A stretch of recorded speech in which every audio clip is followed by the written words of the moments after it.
科技嘅進步令虛擬世界越來越擬真，遊戲早已唔只係兒時嘅消遣，而成為無數成年人生命嘅重心。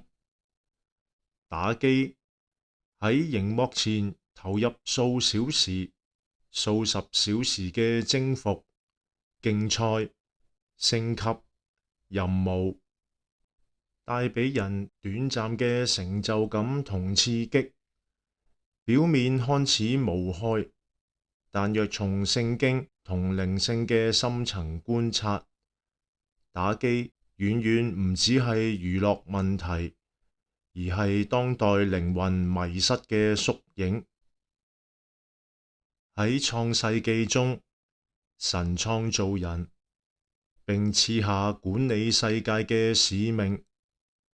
但係當人類墮落，呢份原初被賦予嘅治理本能，轉化成對虛假支配感嘅追逐。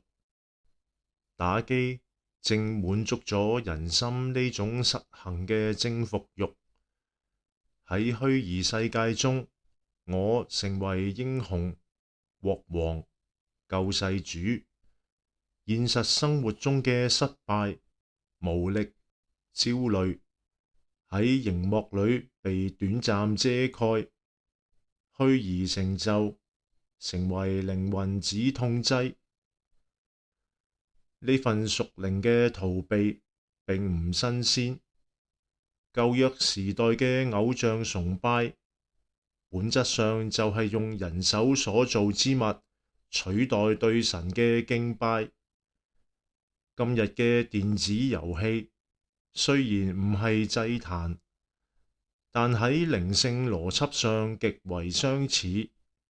人逃離現實世界嘅秩序，逃避神對生命嘅召命，轉而沉迷於一個由人手編造、由科技支撐嘅幻想國度。熒幕上嘅勝利並未真正醫治內心嘅空虛，反而逐漸麻痹靈魂，使人更唔願意面對現實，更唔敢回應神嘅呼召。打機嘅迷惑並唔在於遊戲本身嘅設計，而在於人心對掌控同逃避嘅執着。遊戲世界提供咗可以預測嘅規則、公平嘅機制、快速嘅回報，咁樣正對比現實生活中嘅複雜、失序同失控。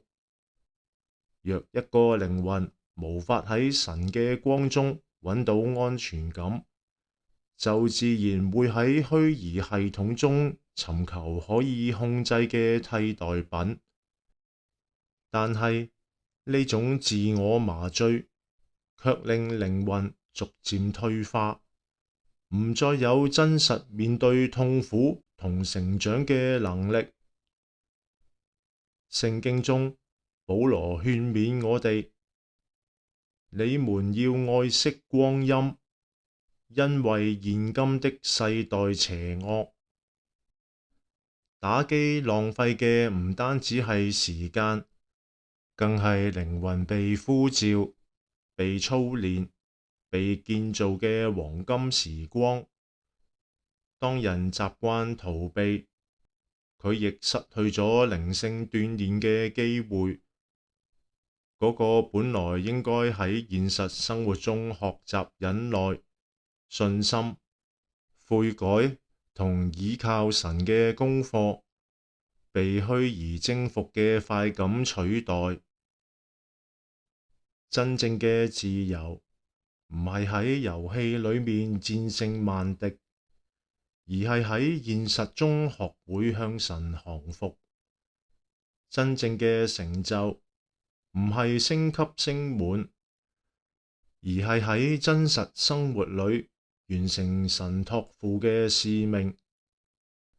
真正嘅勝利唔係擊倒虛擬怪獸，而係靠神嘅恩典戰勝內心嘅驕傲、恐懼同自我中心。